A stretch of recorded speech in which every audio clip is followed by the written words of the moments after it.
Hi, Dave Uhrich here.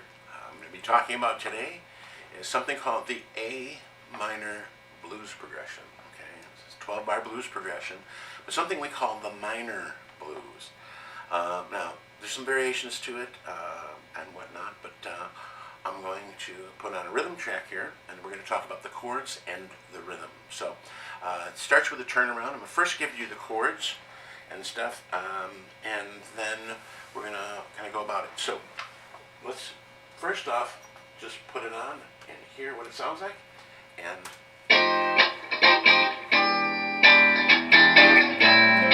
okay, the progression starts now.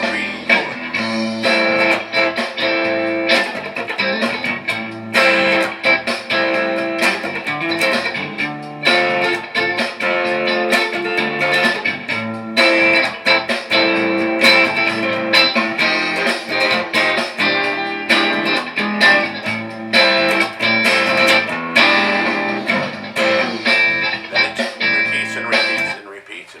Okay, now, in a blues progression, there's not usually 100 million chords, okay? So these chords will repeat over and over and over again. What makes this minor blues, I'm going to show you the first chord. It's A minor 7. So second finger on A. The basic progression. You might be going, well, is there other ways to play the chord? Yes. We could play like this.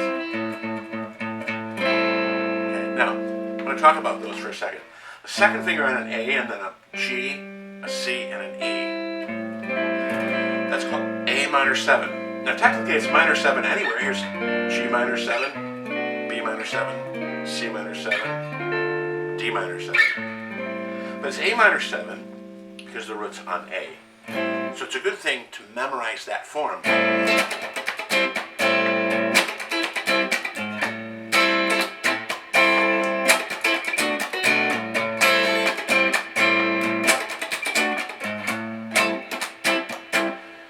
Talk a little bit about those rhythms as well.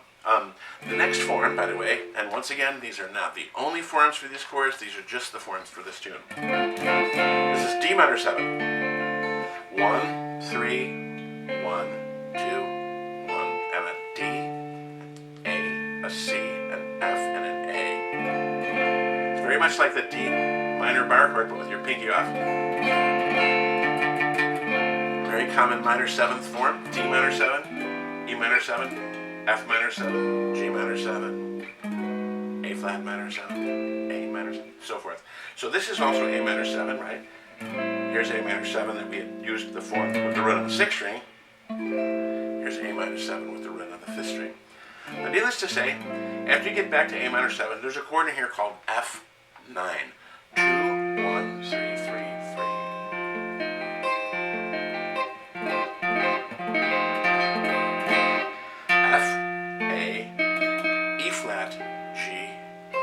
C. They're probably going, what makes it a 9th chord? Well, there's a long answer to it and a short answer. I'm going to give you the short answer. This is a dominant chord. F is the root. But what makes it 9 is this G note. So if you're counting in the F scale and you count all the way up, you'll find that G arrives at what number? 9. It's one after the octave, meaning the 9th. You might say, isn't that also the 2nd?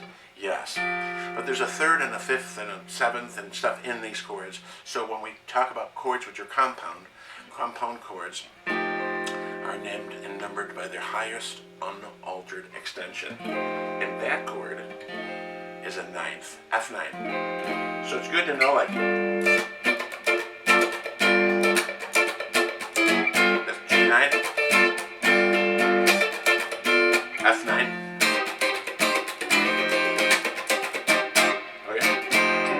Now the next chord in this, and the final chord in this tune, is called E7 sharp 9. Okay, and you can use the open E because you're fortunately using that string. 2, 1, 3, and 4 is the fingered notes on the 7th, 6th, 7th, and 8th frets, otherwise known as, here is an E, G sharp, D, and G natural. So you're saying, is that correct? G sharp, G natural? Yes. So what is it? this chord is called E7 sharp 9. Now a lot of times people just call that the Jimi Hendrix chord. It's Purple Haze.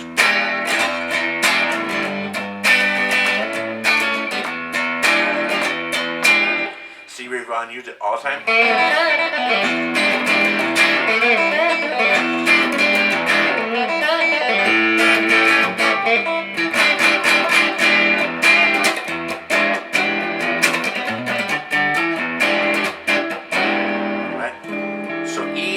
Sharp 9. What makes it a sharp 9 is this note here, which actually would be spelled F double sharp. If it's called F double sharp in relationship to E, that's a sharp 9th note.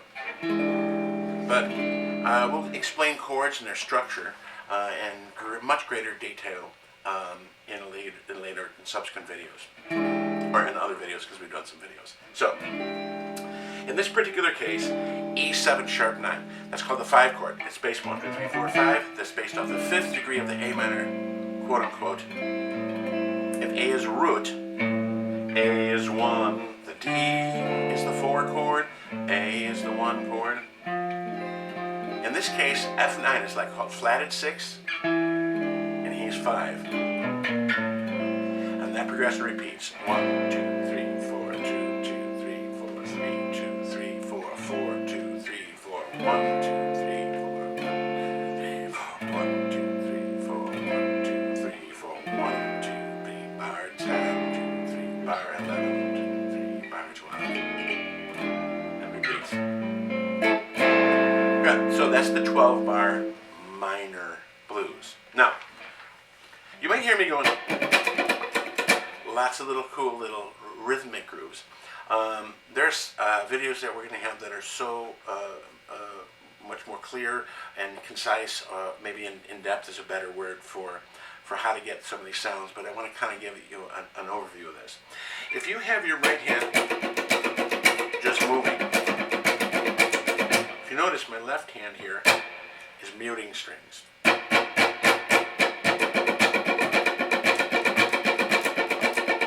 Now, this percussive sound of the strings being hit is kind of a truly guitaristic thing, okay? So if I'm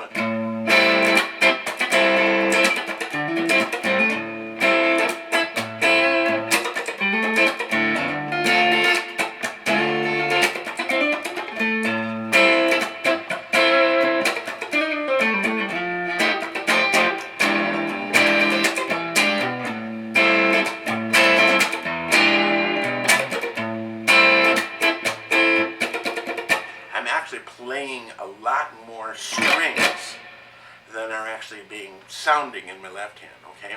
Perfect example of this is if I take playing almost all the strings.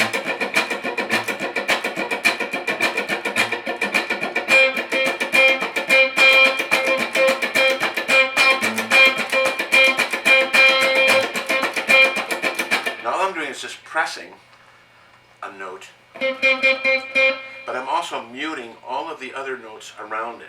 Now for most guitar players, when they first do this, it's just mind-boggling, right? Because you're told, don't play other strings, just play the note that you're playing.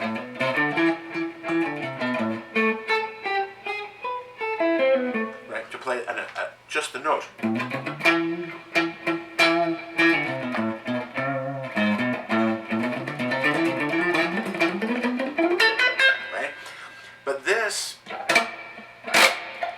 Adjacent strings at first start to sound like this, like where you're just, oh god, it's hard to deal with. So, but what you're doing is you're muting with your left hand, like there. I'm just going to play the C. Now, if you can see this, I'm playing all strings, all the strings I'm strumming, 6, but the other fingers in my hand are muting, and I'll have a job to do. So the thumb is kind of muting the low string, right? The second and third fingers are kind of coming along here and hitting like the fourth and the fifth strings. And then the under part of my index finger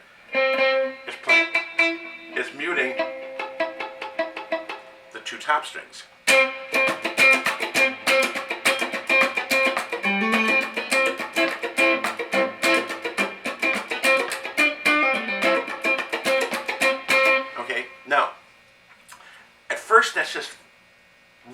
it's going to drive you bug-eyed, because not only are you playing the chord, but now you have to play the chord and then mute areas around it. So the best way about going about this is to take a chord like this, A minor 7. If you don't like that voicing, you can play with your first finger.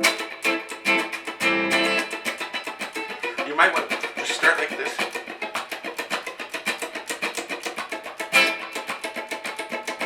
One, two, three, four, 1, 2. See, all I'm doing is pressing the strings. Right? So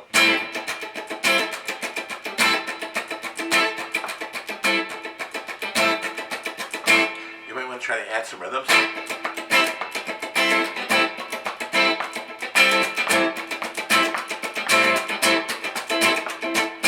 Now, see, the strings themselves are being muted by the finger just by lifting off the chord, but not off the string. So this is where rhythm kind of occurs. Now, there's not a lot of information available on how to be a really good rhythm player. If you carouse around the internet and YouTube and different things and sites of various sites, more often than not you find, like me too, I'm talking about scales and soloing and chords and kind of whatnot, but you find that if you're like in a band or you're playing in a band, you're going to be playing rhythm or rhythm guitar way more than you're playing solos or any kind of melody or something like that. So, for starters, being able to get a good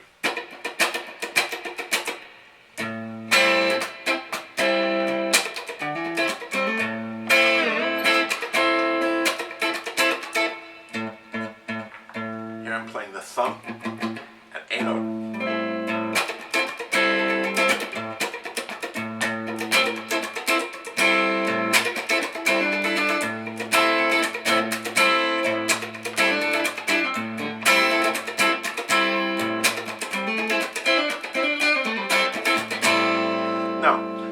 About playing rhythm is, to me this is A minor, it's A minor 7 and the A minor pentatonic scale all just kind of stuck together, okay?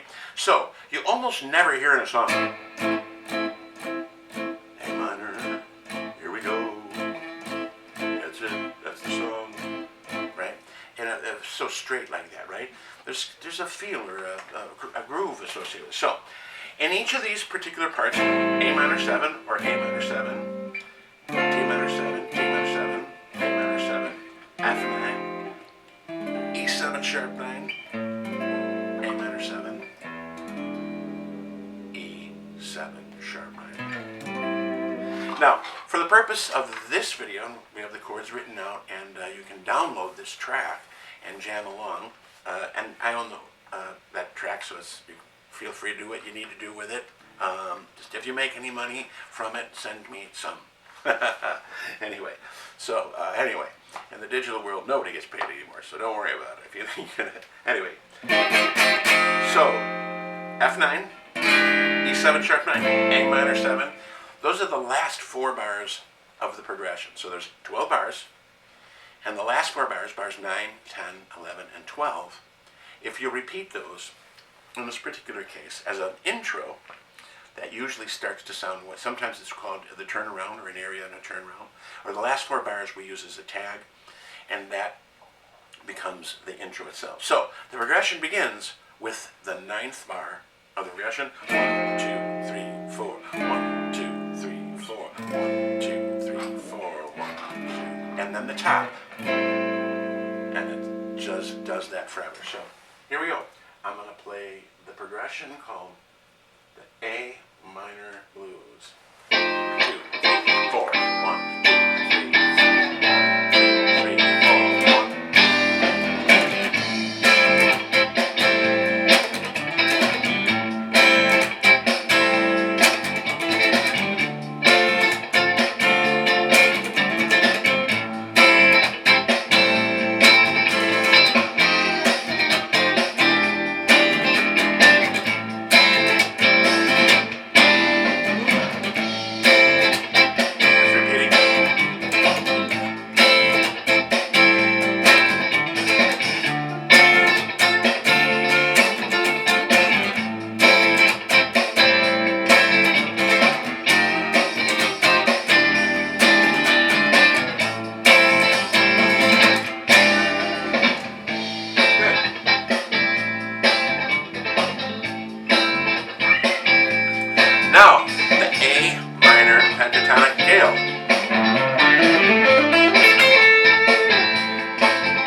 again, because I usually have things where I repeat them. I do three things a lot. I repeat stuff, and I repeat stuff, and I repeat stuff. Yeah, that. All right, so I hope you enjoyed. That's a little bit about some rhythm playing, and the progression itself. I was playing primarily A minor pentatonic and A minor blues scale. So we're going to get into that in greater detail in another video, which should be coming up, and a little link right up here. So if you like what you're seeing, please subscribe, check out the page, share it with some friends, the free stuff anyway, and please like and subscribe. And if you enjoy what you're doing, please come back and check out more. So I'm Dave Uhrich.